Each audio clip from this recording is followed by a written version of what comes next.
ये देखो, फिर से शुरू हो गई। मैं तो परेशान हो गई हूँ इस लड़की से। क्या हुआ माँ, क्यों इतना गुस्सा कर रही हो?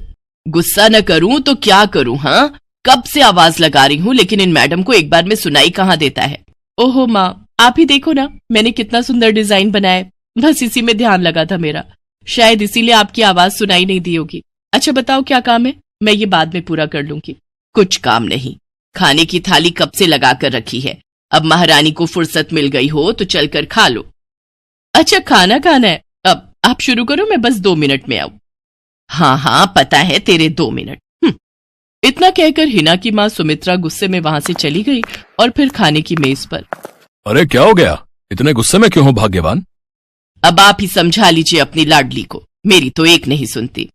हाँ तो क्या हो गया, तुम पे ही तो गई है। आपको मजाक सूझ रहा है? यहाँ मेरा दिमाग खराब हो रहा है, सारा दिन बस मेहंदी के डिजाइन बनाती रहती है और कोई काम ही नहीं है इसे। इसका मतलब वो सच में तुम पर ही गई है। तुम्हें भी तो मेहंदी लगाने का बड़ा शौक था ना इस उम्र में? हाँ, पर मैं घर का सारा कामकाज निपटाने के बाद ये सब करती थी। अरे ये तो खाना पीना भी छोड़कर बैठी है। सुमित्रा अपने पति सुरेश से हिना की शिकायतें कर ही रही थी कि तभी हिना वहां आ गई। क्या बनाया माँ? खुशबू तो बड़ी अच्छी आ रही है। मिल गई तुझे फुर्सत? हाँ माँ, देखो ना मेरा आज का डिजाइन, पापा देखिए ना कैसा है। सच में डिजाइन तो वाकई बढ़िया बनाया है लाडू। ये लाडू बोल बोल कर आपने ही इसका दिमाग खराब करके रखा है। मेरी जान को कितना काम है पता है, ती जा रही है, मगर ये लड़की मेरी बिल्कुल मदद नहीं करती। ओहो, आज सिर्फ खरी खोटी ही सुनाओगी या कुछ खाना भी मिलेगा भाग्यवान? सुरेश की बात सुनकर सुमित्रा की हंसी निकल गई और उसे हंसता देख सभी लोग हंसने लगे। हिना अपने माता पिता की अकेली संतान थी। हिना को बचपन से ही मेहंदी के नए नए डिजाइन बनाने का बड़ा शौक था। वो कागज पर रोज कुछ न कुछ नया बनाने की कोशिश करती और फिर उसे अपने या अपनी माँ के हाथों पर लगाती। हिना के कॉलेज की पढ़ाई भी अब पूरी हो गई थी, तो अब उसके लिए रिश्ते आने भी शुरू हो गए थे। अरे सुमित्रा कहाँ हो, जल्दी आओ। क्या हुआ जी? जरा इस फोटो को तो देखो, कैसा है लड़का? दिखने में तो बहुत ही बढ़िया है। हाँ, वो कानपुर वाले फूफा जी है ना, उन्होंने बताया इस लड़के के बारे में। अपनी हिना के लिए कैसा रहेगा? लड़का काम क्या करता है और परिवार में कौन कौन है? फूफा जी बता रहे थे कि कानपुर में इनका अपना कारखाना है, वहां ये अपना दोने पत्तल और डिस्पोजल वगैरह बनाते हैं। ये अच्छा पैसा कमा लेता है, फूफा जी की रिश्तेदारी में है। हाँ, पर उससे पहले ये फोटो एक बार हिना को तो दिखा दो, उसे लड़का पसंद आ जाए तभी बात आगे बढ़ानी चाहिए ना। अरे हाँ, ये भी सही कह रही हो। लाडो, ओ लाडो, अरे कहाँ है बिटिया? सुरेश ने फौरन जाकर कमल की फोटो हिना को दिखाई तो हिना को भी कमल पसंद आ गया। उधर कमल को भी हिना पहली ही नजर में भाग गई और इस तरह से कुछ ही दिनों में कमल और हिना की शादी खूब धूमधाम से हो गई। शादी के बाद कमल और हिना अपनी गृहस्थी में बहुत खुश थे। फिर एक शाम। ये क्या लिख रही हो हिना? लिख नहीं रही हूँ, मेहंदी का डिजाइन बना रही हूँ। अच्छा, पर कागज पर क्यों? प्रैक्टिस तो रोज ही करनी होती है ना, तो इसीलिए कागज पर डिजाइन बनाती हूँ। अच्छा, अब जरा दिखाओ तो सही। अरे वाह, ये डिजाइन क्या सच में तुमने बनाया है? हाँ अच्छा है ना, अब मैंने और भी बनाकर रखे हैं, रुकिए मैं भी लेकर आती हूँ। हिना ने अपने बनाए सारे डिजाइन्स कमल को दिखाए, जो कमल को बहुत पसंद आए और उसने हिना की खूब तारीफ की। सब कुछ अच्छा चल रहा था और ऐसे ही हंसी खुशी दिन बीत रहे थे। लेकिन फिर एक सुबह। हेलो, क्या हुआ राठी जी, इतनी सुबह सुबह फोन क्यों किया? सर आप जल्दी से आ जाइए, गजब हो गया, अपनी फैक्ट्री में आग लग गई है सर, सब कुछ जल गया सर, कुछ भी नहीं बचा सर, जल्दी आ जाइए आप। फोन पर अपने मैनेजर की बात सुनकर कमल के पैरों तले जमीन खिसक गई। फैक्ट्री पहुंचा तो देखा वाकई फैक्ट्री पूरी तरह से जल रही थी। तभी एक जलती हुई बड़ी सी लकड़ी कमल पर आ गिरी, जिसकी वजह से वो बुरी तरह झुलस गया। उसे फौरन अस्पताल पहुंचाया गया और यहाँ से सब कुछ बदल गया। फैक्ट्री के काम को बढ़ाने के लिए कमल ने हाल ही में कई सारी नई मशीनें लोन पर खरीदी थी। मशीनें तो नहीं बची, लेकिन लोन चुकाने के चक्कर में पहले कमल की गाड़ी बिकी और फिर घर। मजबूर होकर कमल और हिना अब किराए के मकान में रहने लगे थे। फिलहाल कमल की हालत ऐसी नहीं थी कि वो कोई और काम कर सके। ऐसे में हिना ने घर चलाने का जिम्मा उठाया और वो घर घर जाकर औरतों के हाथों पर मेहंदी लगाने लगी। हालांकि इस काम से उसे बहुत कम पैसे ही मिल पा रहे थे, लेकिन हिना फिर भी पूरी मेहनत कर रही थी। क्या से क्या हो गया ना हिना, मैं किसी काम का नहीं रहा, हम बर्बाद हो गए। मैंने कहा था तुम्हें रानी बनाकर रखूंगा, मगर मेरे रहते हुए भी तुम्हें कितना संघर्ष करना पड़ रहा है। ऐसा क्यों कह रहे हैं आप बिल्कुल चिंता मत कीजिए, देखना धीरे धीरे सब ठीक हो जाएगा। हिना चाहती थी कि वो अपना एक पार्लर खोले, लेकिन फिलहाल ये मुमकिन नहीं था। मेहंदी लगाने का काम भी सीजन पर ही मिल पाता था, तो अब दिक्कत खाने पीने की भी होने लगी। ऐसे में हिना ने एक सेठ के घर मेड का काम करना शुरू कर दिया। और फिर एक दिन, सुन, तुझे कोई मेहंदी वाली पता है क्या? क्यों मैडम? अरे वो तीज आ रही है ना, तो मेहंदी लगवानी थी। हाँ, बाहर इतनी गर्मी है, अब ऐसे में कौन बाहर जाए, तो घर पर ही आकर कोई लगा दे तो बढ़िया रहेगा। अब हाँ मैडम, मैं बहुत अच्छी मेहंदी लगाती हूँ, आप मुझसे लगवा लो। ना ना ना, अगर खराब कर दी तो? तीज की पार्टी है मेरे यहाँ, मेहंदी तो बढ़िया ही लगवानी है मुझे। मैडम आप बिल्कुल चिंता मत कीजिए, और रुकिए, मैं अभी आपको कागज पर मेहंदी का डिजाइन बनाकर दिखाती हूँ, फिर आगे आप ही तय करना। इतना कहकर हिना ने फौरन एक कागज लिया और कुछ ही देर में उस पर एक बहुत ही सुंदर मेहंदी का डिजाइन बना दिया। और फिर, अरे वाह, ये तो सच में बहुत सुंदर है, बिल्कुल नया और बहुत ही खूबसूरत डिजाइन है। अब तू ये डिजाइन मेरे हाथ पर भी सेम टू सेम लगा देगी ना? हाँ मैडम, आप मुझ पर विश्वास कीजिए, मैं बचपन से ये करती आई हूँ। उस दिन हिना ने पूरे मन से अपनी मालकिन के दोनों हाथों पर मेहंदी लगाई। हिना ने जो डिजाइन बनाया था वो एकदम नया था और सुंदर भी। फिर अगले दिन, नमस्ते साहब, वो आपको कुछ? हाँ, मैं तुम्हारा ही इंतजार कर रहा था। ये कल शिवानी के हाथों पर तुम ही ने मेहंदी लगाई थी ना? जी साहब, मैंने ही लगाई थी। अब कोई गलती हो गई क्या मुझसे? नहीं, ऐसी कोई बात नहीं है, बस ये जानना था तुमसे कि मेहंदी का वो डिजाइन कहाँ से देखकर लगाया तुमने?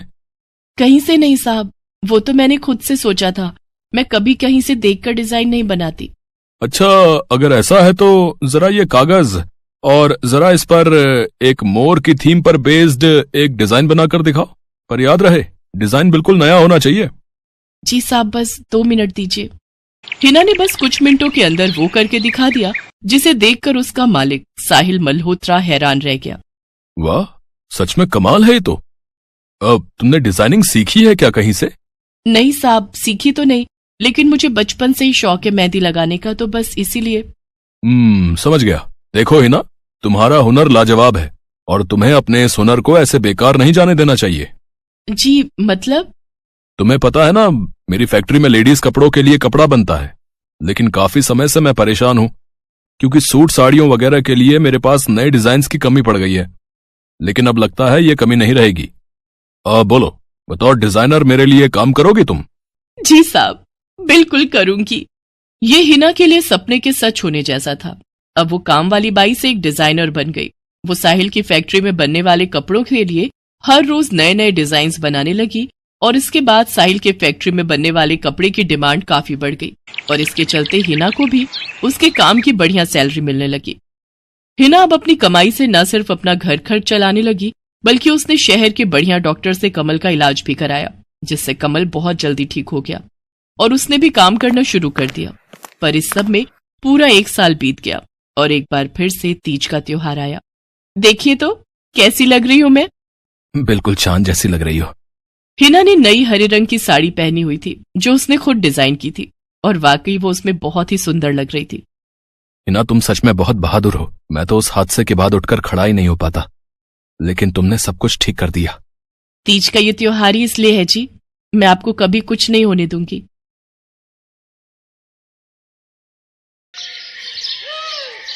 मीरा, ओ मीरा, चल तो जल्दी से आटा गूंथ दे, मैं फटाफट रोटियां सेक दूंगी। नहीं माँ, मैं नहीं गूंथ पाऊंगी, मैंने मेहंदी लगा ली है हाथ पर। क्या? सुबह सुबह तू फिर मेहंदी लगाकर बैठ गई? बड़ी मक्कार है सच में, काम में मदद ना करनी पड़े इसलिए जब देखो मेहंदी लगाकर बैठ जाती है। चल जल्दी से हाथ धोकर आ मेरे पास, मुझे काम पर जाने के लिए देर हो रही है। माँ बस आज कर लो ना, देखो ना मैंने कितनी मेहनत से कितना सुंदर डिजाइन बनाया है। लेकिन जैसे ही उसकी नजर मीरा के हाथों पर पड़ती है, उसका गुस्सा पल भर में गायब हो जाता है। वो मीरा से कहती है, अरे वाह मीरा, तूने तो बड़ी सुंदर मेहंदी लगाई है। हाँ माँ, वो शांति दीदी ने मुझे एक किताब दी थी कल, उसमें बड़े सुंदर सुंदर डिजाइन बने हैं, बस उसी में से देखकर लगाई है मैंने। सुंदर है ना? हाँ बहुत सुंदर है। अरे लेकिन मुझे तो ओफो, फिर लगा लिया ना तूने बातों में। पहले से ही देर हो रही है, ऊपर से तू भी मेहंदी लगाकर महारानी जैसे बैठ गई है। माँ, तुम इतना परेशान क्यों होती हो? 1-2 घंटे में जब मेरी मेहंदी सूख जाएगी तो मैं घर के सारे काम कर दूंगी। मीरा की बात मानकर कावेरी काम पर चली जाती है। वो एक बड़ी सोसाइटी के घरों में काम करती थी और इसी काम से कावेरी और मीरा का गुजारा चलता था। कावेरी के पति की कई साल पहले एक सड़क हादसे में मौत हो गई थी। तब से कावेरी पर ही सारी जिम्मेदारी थी। मीरा भी घर के कामों में उसका पूरा हाथ बटाती थी। मीरा को मेहंदी लगाना बहुत पसंद था। उसने अपने घर के पीछे मेहंदी के कई सारे पौधे लगा रखे थे, जिनका वो बहुत ख्याल रखती थी। वो अपने हाथों से मेहंदी के पत्तों को पीसकर अपने हाथों में लगाने के लिए तैयार करती थी। फिर एक दिन, मीरा, हमें इस जगह पर थोड़ी मोड़ी खेती कर लेनी चाहिए। ये मेहंदी के पौधों से कुछ कमाई थोड़ी ही हो रही है। खेती कर लेंगे तो कुछ पैसे ही बन जाएंगे। नहीं माँ, मेरे मेहंदी के पौधों को हाथ भी मत लगाना। बाजार से मेहंदी खरीदने के तो पैसे हैं नहीं हमारे पास। अब इन्हें तो रहने दो। ये कहते हुए मीरा की आंखों में आंसू थे। कावेरी उसके सिर पर हाथ रखते हुए कहती है, मीरा, मैं जानती हूँ तुझे मेहंदी लगाना बहुत अच्छा लगता है, लेकिन बेटा अपनी हालत तो तुझे पता ही है ना। मैं कितनी मुश्किल से। माँ, सब समझती हूँ मैं। जाओ, कर लो जो करना है। इतना कहकर मीरा रोते हुए वहाँ से चली जाती है। कावेरी को उसके लिए बुरा लग रहा था। वो मीरा की मेहंदी के पौधों को कुछ नहीं करती। ऐसे ही कई दिन गुजर जाते हैं। ज्यादा काम करने की वजह से कावेरी की तबीयत खराब रहने लगी। वो बहुत जल्दी जल्दी बीमार पड़ने लगी। तो मीरा ने उससे कहा, माँ, तुम रहने दो, तुम्हें बुखार है, रात भर सोई नहीं हो, मैं चली जाती हूँ काम पर। नहीं मीरा, तू कैसे? ना, नहीं, मैं ठीक हूँ, मैं जाती हूँ। कावेरी जैसे ही उठकर चलने की कोशिश करती है, अचानक उसे चक्कर आ जाता है। मीरा उसे सहारा देकर बिस्तर पर लिटा देती है और उससे कहती है, बस माँ, अब तुम आराम करोगी और काम पर अब से मैं जाऊंगी। कावेरी घर पर रहकर आराम तो कर रही थी, लेकिन वास्तव में उसे अच्छे इलाज की भी जरूरत थी, जिसके लिए पैसे थे नहीं। दूसरी तरफ अब हर रोज मीरा काम पर जाती और लौटकर घर के भी सारे काम उसे ही करने पड़ते थे। इस सब में उसे मेहंदी लगाने का बिल्कुल भी वक्त नहीं मिल पाता था। मीरा, कितने दिन हो गए तूने मेहंदी नहीं लगाई? हाँ माँ, बस मन नहीं कर रहा। अच्छा, मेहंदी लगाने का तेरा मन नहीं? मैं सब जानती हूँ। मैंने बिस्तर पकड़ लिया है और मेरी फूल सी बच्ची पर सारे काम पड़ गए हैं। अब बस बहुत हो गया आराम। मीरा, जा, तू जाकर मेहंदी लगा ले, आज मैं जाऊंगी काम पर।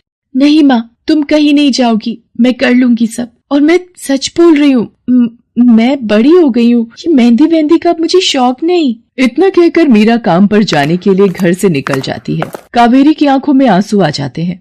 मीरा सोसाइटी के कई घरों में काम करती थी। उन्हीं में से एक घर आरती का भी था। उसके घर पर तीज का त्योहार बड़ी धूमधाम से मनाया जाता था। तीज की तैयारियों में मीरा भी मदद कर रही थी। इसी बीच, अरे ऐसे कैसे? मैंने सारे रिश्तेदारों को बुला लिया है, मेरी सारी फ्रेंड्स भी आने वाली हैं। मैं क्या कहूँगी उन्हें? फोन पर काफी देर बहस करने के बाद आरती फोन रख देती है। उन्हें उदास देखकर मीरा उससे पूछती है, क्या हुआ मैडम जी, आप कुछ परेशान लग रहे हो? हाँ मीरा, बड़ी मुसीबत हो गई। कल तीज का फंक्शन है, मैंने सबको मेहंदी लगवाने के लिए यहीं बुला लिया है और आखिरी मौके पर ये पार्लर वाली धोखा दे गई। कह रही है कल नहीं आ पाएगी। अब क्या होगा? इतनी जल्दी कौन तैयार होगा सबको मेहंदी लगाने के लिए? मैडम जी, वैसे मैं भी ठीक ठाक मेहंदी लगा लेती हूँ। अरे हाँ, कावेरी ने मुझे बताया तो था एक बार कि तुझे मेहंदी लगाने का बहुत शौक है। वैसे मुझे तो कोई परेशानी नहीं है। तू देख ले बेटा, बहुत सारे हाथ लगाने होंगे और मेहंदी बढ़िया लगनी चाहिए सबके। आप बिल्कुल चिंता मत करिए मैडम जी, मैं सब अच्छे से करूँगी। बहुत दिनों बाद मीरा के चेहरे पर खुशी थी। उसने घर पहुंचते ही मेहंदी के खूब सारे पत्ते तोड़कर पत्थर पर पीसना शुरू कर दिया। ये देखकर कावेरी ने मीरा से कहा, अरे मीरा, शाम हो गई है, अब मेहंदी मत लगा, मौसम भी ठंडा है बेटा। ये मेहंदी मैं अपने लिए नहीं पीस रही माँ, वो 5वें फ्लोर वाली मैडम जी है ना, कल उनके यहाँ लगानी है। अच्छा बेटा, पर ध्यान से बेटा, वो बड़े लोग हैं, कोई गलती ना हो जाए। माँ, तुम बिल्कुल चिंता मत करो, मेहंदी लगाने में मुझसे कभी कोई गलती हो ही नहीं सकती। मीरा खूब सारी मेहंदी तैयार करके अगले दिन आरती के घर पहुंच जाती है। वो अपनी मेहंदी को कोन में भरने लगती है कि तभी आरती की एक फ्रेंड आरती से, आरती, ये किसे बुला लिया तुमने? मैंने जिस पार्लर का नंबर दिया था तुम्हें, उससे बात नहीं हुई क्या? हुई तो थी, लेकिन उसने आखिरी वक्त पर मना कर दिया। तुम बिल्कुल चिंता मत करो, ये मीरा है, मेरी हाउसमेड है ना कावेरी, ये उसी की बेटी है, बहुत अच्छी मेहंदी लगाती है ये। ओफो आरती, तुम भी ना, पार्लर की बात अलग होती है, उन लोगों का मटेरियल ब्रांडेड होता है, मेहंदी के रचने की गारंटी मिलती है वहां से। और इसकी मेहंदी तो मुझे कुछ समझ नहीं आ रही, इस पर तो कोई लेबल तक नहीं है। अगर कुछ गलत रिएक्शन हो गया हाथों पर तो। आप बिल्कुल चिंता मत कीजिए मैडम जी, ये मेहंदी मैंने खुद पीस कर तैयार की है। मेरे पास बहुत सारे मेहंदी के पौधे हैं, इसमें कुछ भी ऐसा नहीं है जो आपके हाथों को नुकसान दे। ना भाई ना, सॉरी आरती, बट मैं अपने हाथों को लेकर कोई रिस्क नहीं ले सकती। तुम सब लगवाओ, मैं तो पार्लर जाकर ही लगवाऊंगी। इतना कहकर आरती की दोस्त शालिनी वहाँ से चली जाती है। आरती मीरा को इशारा देकर काम शुरू करने को कहती है। अरे वाह, मानना पड़ेगा, इस बच्ची ने कमाल की मेहंदी लगाई है। मुझे तो नहीं लगता कि इस मेहंदी का वैसा रंग आएगा जैसा पार्लर वाली मेहंदी का आता है। अब बस भी करो शालिनी, मेहंदी कैसी रचेगी ये कल तक पता चल ही जाएगा ना। बच्ची है वो, उसे इस तरह डराओ तो मत। अरे मुझे क्या, मेरे हाथ कौन सा खराब होने वाले हैं, तुम ही लोग लगवाओ और तुम ही भुगतना। शालिनी गुस्से में वहाँ से चली जाती है। उसे पूरा यकीन था कि मीरा की मेहंदी रचेगी नहीं, साथ ही हाथों पर उसका गलत रिएक्शन भी हो सकता है, लेकिन जो हुआ वो इससे बिल्कुल अलग था। अगले दिन मीरा के घर पर। अरे मैडम जी, आप यहाँ? आपने तो आज काम पर आने के लिए मना किया था ना, मैं इसीलिए नहीं आई। हाँ, कल तुम कितना थक गई थी, इसीलिए मैंने आने को मना किया। मैं यहाँ तुम्हें काम पर बुलाने नहीं बल्कि किसी और काम से आई हूँ। अंदर नहीं बुलाओगी? अरे माफ कीजिएगा मैडम जी, आइए अंदर आइए। आरती को देखकर कावेरी भी बिस्तर से उठकर खड़ी हो जाती है। आरती के साथ उसकी दोस्त शालिनी भी थी। मीरा उन दोनों को पानी देते हुए कहती है, ये लीजिए मैडम जी, मेहंदी तो ठीक से रची ना मैडम जी? ये तुम्हें मैं नहीं शालिनी बताएगी। फिर शालिनी अपने हाथ मीरा की तरफ बढ़ा देती है। उसके हाथों पर कई जगह छाले पड़े हुए थे। ये देखकर मीरा उससे कहती है, अरे ये क्या हुआ मैडम जी? मैंने तुमसे मेहंदी नहीं लगवाई, उल्टा तुम्हारा अपमान करती रही, उसी की सजा मिली है मुझे। मैंने सबसे महंगे वाले पार्लर में जाकर मेहंदी लगवाई। मैंने उनसे जोर देकर कहा कि मेहंदी का रंग बहुत बढ़िया आना चाहिए। इस चक्कर में उन्होंने पता नहीं क्या क्या मिला दिया मेहंदी में, और मेरे हाथों का ये हाल हो गया। और दूसरी तरफ तुम्हारी मेहंदी, जिसने भी लगवाई उसके हाथों की रंगत ही अलग है। देखो आरती के हाथ देखो जरा। आरती ने अपने हाथ आगे बढ़ा दिए, जिन पर मीरा के हाथों से लगी मेहंदी का बहुत ही अच्छा रंग चढ़ा था। फिर आरती कावेरी के पास जाकर उससे बोली, बस कावेरी, ये झाड़ू पोछा और बर्तन बहुत करवा लिए तुमने मीरा से, ये अब वो करेगी जो इसे करना चाहिए। जी क्या मतलब मैडम जी? ये अब मेहंदी लगाएगी सबके हाथों पर। हमारी एक दोस्त का अपना ब्यूटी पार्लर है, उसे मीरा का काम और उसकी मेहंदी की क्वालिटी बहुत अच्छी लगी। वो मीरा को अपने यहाँ काम देना चाहती है, अच्छे पैसे भी देगी वो मीरा को, और तो और वहाँ रहकर मीरा पार्लर के दूसरे काम भी सीख पाएगी। आरती की बात सुनकर कावेरी की आंखों में आंसू आ जाते हैं। वो हाथ जोड़कर आरती का शुक्रिया अदा करती है। मीरा भी बहुत खुश थी। अब न सिर्फ वो अपना मेहंदी लगाने का शौक पूरा कर सकती थी, बल्कि अच्छे पैसे कमाकर अपनी माँ का इलाज भी करवा सकती थी। एक समय की बात है, केशवपुर नामक गांव में सरला नाम की एक बूढ़ी विधवा औरत अपने बेटा बहू के साथ रहती थी। सरला की बहू जया स्वभाव से बहुत बुरी थी। वो रोजाना सरला से बात बात पर लड़ती रहती थी। सरला का पति किशन शहर में मजदूरी करता था, इसलिए वो कभी कभी ही गांव आ पाता था। किशन शहर से घर खर्चे के लिए पैसे भेजता तो 2 लिफाफे भेजता, एक अपनी माँ के नाम और एक अपनी पत्नी के नाम। पर जया सरला के पैसे भी अपने पास ही रख लेती थी। ऐसे ही एक दिन, ये सरला देवी और जया जी के नाम के मनी ऑर्डर हैं। लाओ भैया, जल्दी से मुझे दे दो। ये सरला देवी के हस्ताक्षर करके ही उन्हें मिलेगा। माँ जी आराम कर रही हैं, लाओ मैं अंगूठा लगवा कर लाती हूँ। ए बुढ़िया, जल्दी से इस कागज पर अंगूठा लगा दे। भैया मनी ऑर्डर मुझे दे दो। जया सारे पैसे अपने पास रख लेती है और अपने और बेटे बिट्टू के लिए खाने पीने की चीजें खरीद लाती है। माँ बहुत भूख लगी है। ये देख मैं तेरे लिए कितने सारे पकवान लाई हूँ, पूड़ी, छोले, समोसे, कचौड़ी। चल हम दोनों मिलकर खाते हैं, मजा आ जाएगा। जया बहू, बहुत भूख लगी है, सुबह से कुछ भी नहीं खाया है। अगर थोड़ा सा कुछ खाने को मिल जाता तो। पता नहीं इस बुढ़िया को कितनी भूख लगती है, जब देखो हम माँ बेटे के खाने पर नजर लगाती रहती है। ये ले पकड़, आधी कचौड़ी दे रही हूँ, अब रात तक कुछ खाने को नहीं मिलेगा। और तुझे तो मैंने बोला था कि कपड़े धो देना, तेरे से अभी तक कपड़े नहीं धुले। ये कचौड़ी खाकर चुपचाप सारे कपड़े धो देना, नहीं तो मुझसे बुरा कोई नहीं होगा। बेचारी सरला कचौड़ी का एक टुकड़ा खाकर भला क्या पेट भरती। वो फिर से दोबारा काम पर लग जाती है। एक दिन किशन शहर से वापस आने वाला था। जया को पता था कि जब किशन सरला से पूछेगा कि वो उसे पैसे बराबर भेजता है तो उसे मिलते हैं या नहीं।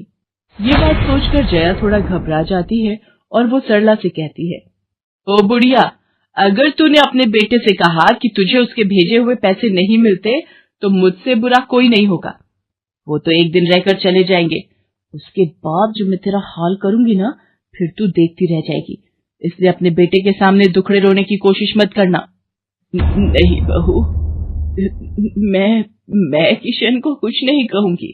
माँ, मैंने तुम्हें पैसे भेजे थे, वो तुम्हें मिल गए थे ना? अरे आप बिना कैसी बातें करते हो? माँ जी को मैं बराबर से पैसे देती रहती हूँ। माँ जी, ये लो गरम गरम पनीर के पकौड़े, आप भी खाओ।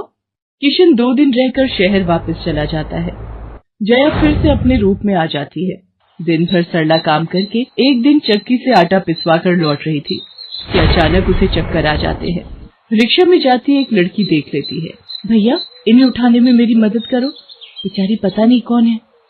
सुमन, ये तेरे साथ कौन है? ये रास्ते में बेहोश हो गई थी, मैं इन्हें घर ले आई, लगता है इन्हें होश आ गया है। अब कैसा लग रहा है आपको? मैं ठीक हूँ बेटी, तुम्हारा बहुत बहुत शुक्रिया बेटी। माँ जी, आप इतनी भारी आटे की बोरी अकेले ही उठा कर ले जा रही थी, आपके बच्चे या कोई? सरला की आंखों में आंसू आ जाते हैं, वो रो पड़ती है। माँ जी, कोई परेशानी है तो आप हमसे कह सकते हो, मुझे लग रहा है आप बहुत परेशानी में हो। क्या करूं बेटी, मैं इस जीवन से हार गई हूँ। सरला के दुख का घड़ा फूट जाता है और वो सारा दुख सुमन और बाकी लड़कियों को बताती है। अब इस संसार में जीने की कोई इच्छा नहीं है मेरी। माँ जी, ऐसा मत सोचिए, आप जीवन से यूं निराश मत होइए। अब आप अपनी बहू के पास वापस मत जाना, आप यहाँ हमारे साथ रहो। बेटी, तुम बहुत अच्छी हो, भगवान तुम्हारा भला करे। तुम लोग यहाँ गांव में रहती हो क्या? जी माँ जी, हम मेहंदी वाली हैं। हम लोग मेहंदी लगाने का काम करती हैं और आसपास के गांव और शहरों में मेहंदी लगाने जाती हैं। क्या मैं भी ये काम सीख सकती हूँ? क्यों नहीं, बिल्कुल, और ये तो बहुत अच्छी बात है। हमारे ग्रुप में आप भी जुड़ जाओगे, मैं आपको मेहंदी लगाना सिखाऊंगी। सरला अब उन लड़कियों के साथ ही रहने लगी और कुछ ही समय में वो बहुत अच्छी मेहंदी लगाना सीख गई। इधर जया सरला के कुछ दिन तक वापस न आने से घबरा जाती है। ये बुढ़िया इतने दिनों से कहाँ गायब है, मुझे तो कोई खोज खबर नहीं है। बिट्टू के बापू ने हम सबको अचानक शहर बुलाया है, वहां जाकर अब यही बोलना पड़ेगा कि बुढ़िया की तबीयत खराब थी इसलिए नहीं ला सकी। जया बिट्टू को लेकर किशन के पास शहर पहुंचती है। क्या हुआ जया, माँ तुम्हारे साथ नहीं आई? वो माँ जी की तबीयत कुछ ठीक नहीं थी, इसलिए मैंने उन्हें बोला कि वो गांव में ही रहें। बेकार में सफर करती तो उनकी तबीयत और खराब हो जाती। पर तुमने मुझे अचानक क्यों शहर क्यों बुला लिया? अरे वो हमारे सेठ जी की लड़की की शादी है, इसलिए उन्होंने बोला कि कोई ऊपर के कामों के लिए मिल जाए। मैंने सोचा तुम्हें बुला लेता हूँ, और माँ भी थोड़े दिन के लिए मेरे पास रह लेगी। चलो कोई नहीं, मैं तुम्हें मालकिन से मिलवा देता हूँ। देखो किशन, शाम को मेहंदी का समारोह है तो काम अच्छे से निपटाने हैं। जितने भी मेहमान आएंगे उनके स्वागत में कोई कमी ना होने पाए। आप चिंता मत करो मालकिन, सब हो जाएगा। ये मेरी पत्नी है, मैंने इसे गांव से बुला लिया है, ये सब संभाल लेगी। जया मेहंदी समारोह की तैयारियों में काम करवाने लगती है। सब मेहमान आने लगते हैं। रिचा, मेहंदी वाली अभी तक नहीं आई, कितने बजे का टाइम दिया था? मम्मी, मेरी उनसे बात हो गई है, बस कुछ ही देर में आती होंगी। लो वो आ गई। माँ जी, ये यहाँ कैसे? मेहंदी वाली लड़कियों के साथ? माँ यहाँ? जया, तुम तो कह रही थी कि माँ बीमार है और गांव में है, पर माँ मेहंदी वाली लड़कियों के साथ क्या कर रही है? मुझे कुछ समझ नहीं आ रहा। मैं माँ के पास जा रहा हूँ। माँ, तुम यहाँ इन सबके साथ? किशन बेटा, आप मेरे साथ इधर आइए, मैं आपको सब बताती हूँ। ये लड़की इनको सब कुछ बता देगी। शायद आप नहीं जानते हैं, आपकी पत्नी ने आपकी माँ पर बहुत जुल्म किए हैं, इसीलिए ये बेचारी अपना घर छोड़कर हमारे साथ रहने को मजबूर थी। सुमन किशन को सारी सच्चाई बताती है। सरला की आंखों में आंसू आ जाते। किशन सबके साथ जब घर आ जाता है। जया, तुम्हें शर्म आनी चाहिए, तुमने मेरी माँ के साथ इतना बुरा व्यवहार किया। तुम्हारी वजह से मेरी माँ दर दर भटक रही है। अब तुम मेरे साथ एक पल भी नहीं रहोगी। बिट्टू को मैं पाल लूंगा। अभी के अभी अपने मायके निकल जाओ। ऐसा मत कहो, मैं आप लोगों के बिना कैसे रहूंगी। मुझे माफ कर दो, मुझे माफ कर दो, मेरे से गलती हो गई। माँ जी मुझे माफ कर दो। किशन बेटा, मैं किसी से भी नाराज नहीं हूँ। जया बहू को माफ कर दे। गलती इंसान से ही होती है बेटा। मैंने जया बहू को माफ कर दिया। किशन जी आप चिंता मत कीजिए, आपकी माँ जी अब हमारे साथ ही काम करेंगी। उस दिन के बाद जया ने अपना व्यवहार बदल लिया। सरला ने मेहंदी लगाना नहीं छोड़ा। वो अपनी मेहंदी लगाने के काम को करती रही। जया को अपनी गलती का एहसास हो गया था। अब वो भी सरला की बहुत देखभाल करती थी। संध्या की बुआ जो कि दिल्ली में रहती थी, वो उसके लिए एक अच्छे घर का रिश्ता लेकर आई थी। देखो भैया, मेरी इतनी जान पहचान तो नहीं है लड़के वालों से, पर इतना जानती हूँ अड़ोस पड़ोस में कहीं पूछोगे तो लोग अच्छा घर ही बताएंगे। ठीक है सुमन, अगर तुम कहती हो तो लड़के वालों को एक बार बुला लेते हैं। अब संध्या भी लड़के को देख लेगी। संध्या की बुआ लड़के वालों से अपने तरीके से बात कर लेती है और कुछ दिनों बाद संध्या की शादी विपुल नाम के लड़के से हो जाती है। पता नहीं इस काम वाली को छुट्टी लेकर गांव अभी जाना था। उसे पता था शादी वाला घर है, नई नवेली दुल्हन आएगी तो घर में 100 काम होंगे, फिर भी बिना बताए गांव निकल गई। अब मैं दूसरी काम वाली इतनी जल्दी कहाँ से ढूंढूंगी। राजेश्वरी, एक प्याली चाय दे दो तो बड़ी मेहरबानी होगी। सुबह से एक प्याली चाय भी नहीं मिली है। तुम्हें तो जब देखो चाय पीने की पड़ी रहती है। पता भी है एक बर्तन नहीं है धुला हुआ जिसमें तुम्हारी चाय बना दूं। ढेरों बर्तन रसोई में पड़े हैं झूठे। माँ मैं कॉलेज जा रही हूँ, तुम मुझे ये मत कहना कि मैं छुट्टी कर लूं और तुम्हारे साथ घर का काम करवाऊं। मेरा आज बहुत बड़ा प्रोजेक्ट सबमिट होना है, इसलिए मैं तो कोई काम नहीं कर सकती। ये लो, अब इसे भी अभी कॉलेज जाना था। अब मैं क्या करूं, कुछ समझ नहीं आ रहा। संध्या की सास राजेश्वरी अभी काम वाली को लेकर परेशान हो ही रही थी। तभी संध्या राजेश्वरी की सारी बातें सुन लेती है और रसोई में जाकर बर्तन धोने लगती है। अरे संध्या बहू, तुम ये रसोई में क्या कर रही हो? हटो हटो हटो, ये झूठे बर्तन तुमसे थोड़ी करवाऊंगी। अभी तुम्हारे हाथों की मेहंदी भी नहीं उतरी। माँ जी आप परेशान मत हो, मैं थोड़ी देर में ही सारा काम निपटा दूंगी। आप अकेले इतना काम नहीं कर पाओगे। ठीक है, अगर तुम कहती हो तो मैं कोई और काम कर लेती हूँ। माँ पड़ोस में किसी से पता करो, शायद कोई और काम वाली मिल जाए। मैंने पूछा था पर अभी किसी भी काम वाली के पास समय नहीं है। पुलकित काम पर चला जाता है। संध्या सारे घर का काम करती है। अब तो रोजाना ही ऐसा होने लगा। काम वाली तो थी नहीं। संध्या की ननद पूजा सुबह होते ही कॉलेज निकल जाती और सास पैरों में दर्द के बहाने बिस्तर पर आराम करती। संध्या तो मानो घर के कामों में ही उलझ गई। एक शाम, माँ तुम बिल्कुल सही बहू ढूंढ कर लाई हो। बेचारी गरीब घर की है, इसलिए चुपचाप संस्कारी बहू की तरह घर के काम कर लेती है। अगर कोई पैसे वाले घर की लड़की बहू बनाकर ले आती तो वो पूरे घर को अपने इशारों पर नचाती और तुम और मैं बस बर्तन घिसते रह जाते। तभी तो मैंने इसकी बुआ को शादी के लिए हाँ कह दिया था। मुझे पता है ये गरीब घर की लड़कियां बड़ी सीधी सादी बहुएं साबित होती हैं। अब काम वाली गांव भाग गई। सोच ये ना होती तो कौन काम करता। राजेश्वरी, तुम दोनों माँ बेटी को तो संध्या बहू का शुक्रगुजार होना चाहिए। बेचारी ने आते से ही पूरा घर संभाल लिया। ऐसे ही दिन बीत रहे थे। संध्या सभी घर वालों की देखभाल का पूरा ध्यान रखती थी। एक दिन, क्या हुआ पुलकित बेटा, तुम इतने परेशान क्यों हो? और आज तुम ऑफिस भी नहीं गए? पापा मेरी नौकरी छूट गई है। कंपनी घाटे में चल रही थी, इसलिए उन्होंने मेरे जैसे बहुत से वर्कर्स को अचानक निकाल दिया। दिमाग खराब हो रहा है, गाड़ी की किश्त भरनी है, घर का लोन भी पूरा नहीं हुआ है। घर का खर्चा अब सब कुछ कैसे होगा, कुछ समझ में नहीं आ रहा है। पुलकित बेटा चिंता मत कर, अब कोई ना कोई रास्ता निकल आएगा। ज्यादा होगा तो कुछ दिनों के लिए मैं कोई काम कर लूंगा। पापा मेरे होते हुए आप काम नहीं करोगे, मैं कुछ सोचता हूँ। पुलकित दूसरी नौकरी को लेकर परेशान था। उसे कोई काम नहीं मिल रहा था। घर में पैसों की तंगी भी शुरू हो गई। पुलकित ने अपनी गाड़ी बेच दी। घर के लोन को लेकर वो परेशान था। 15,000 रुपए की किश्त उसे भरनी थी। तभी, भैया मेरे कॉलेज की फीस इस बार बहुत लेट हो गई है। मेरा आखिरी साल है, अगले महीने की 5 तारीख तक 12,000 रुपए फीस के भरने हैं। मैं कुछ इंतजाम करता हूँ। ऐसे खाली हाथ पर हाथ रखकर मैं नहीं बैठ सकती, मुझे कुछ सोचना होगा। पता नहीं, हो सकता है किरण ने बात कर ली होगी, पूछती हूँ। हेलो किरण, मैं संध्या बोल रही हूँ। तूने बात की फिर? पार्लर में जगह खाली है क्या? हाँ मैंने बात कर ली है। 12,000 रुपए महीना देंगी रविता मैम। बोल, तू हाँ बोलती है तो मैं बात कर लेती हूँ।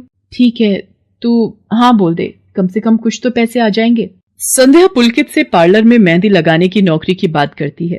पहले तो वो मना करता है, पर संध्या उसे समझाती है। पुलकित, मैं जानती हूँ आप परेशानी के दौर से गुजर रहे हो। मैंने आपसे शादी के बाद हर सुख दुख में साथ निभाने का वादा किया था और आप परेशान मत हो, मैं घर और बाहर दोनों का काम एक साथ संभाल लूंगी। ठीक है संध्या, तुम कल से पार्लर में नौकरी के लिए जा सकती हो। अगले दिन से संध्या सारे घर के काम के साथ साथ पार्लर भी जाती और वहां पर पूरा दिन मेहंदी लगाने का काम करती और शाम के वक्त घर आती। संध्या बहुत मेहनत कर रही थी ताकि वो अपने परिवार की मदद कर सके।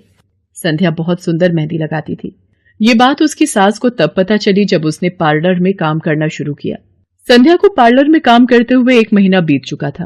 पार्लर की मालकिन रविता भी संध्या के मेहंदी लगाने के काम को देखकर बहुत खुश थी। संध्या, तुम सचमुच बहुत मेहनती हो। पिछले 1 महीने में बहुत से क्लाइंट तुम्हारी तारीफ कर रहे हैं और अपनी फैमिली फ्रेंड्स की शादी या सगाई फंक्शन के लिए तुम्हें ही मेहंदी के लिए बुक करना चाहते हैं। और हाँ, ये तुम्हारी सैलरी 12,000 रुपए। बाकी ये तुमने ओवर टाइम भी शादी के सीजन में बहुत किया है, उसके 6,000 रुपए अलग से दे रही हूँ। थैंक यू मैम, आपने मेरे काम की इतनी तारीफ की। मैं तो बस भगवान की कृपा से मेहनत से करती हूँ। संध्या घर आ जाती है और 12,000 रुपए पूजा के हाथ में रखती है। पूजा, ये तुम्हारी कॉलेज की फीस के पैसे, तुम कल ही अपनी फीस जमा कर देना। भाभी, ये तो आपकी मेहनत की कमाई है, आप ये सारे पैसे मुझे दे रहे हो? नहीं नहीं भाभी। पूजा, तुम मुझे अपनी भाभी कहती हो ना, और भाभी तो माँ समान होती है, तो क्या तुम अपनी भाभी माँ के पैसे नहीं लोगी? तुम अपने भैया से भी तो लेती हो ना। फिर मेरे और अपने भैया में फर्क है, मैं भी तो इस घर का हिस्सा हूँ, इसलिए ये पैसे रख लो। मुझे माफ कर दो भाभी, मैंने ना जाने आपके बारे में क्या क्या गलत सोचा। पुलकित को भी दूसरी नौकरी मिल जाती है। अब संध्या और पुलकित दोनों मिलकर काम करते थे। राजेश्वरी और पूजा भी अब संध्या की घर के कामों में बहुत मदद करती थी। परिवार में खुशियां फिर से लौट आई थी।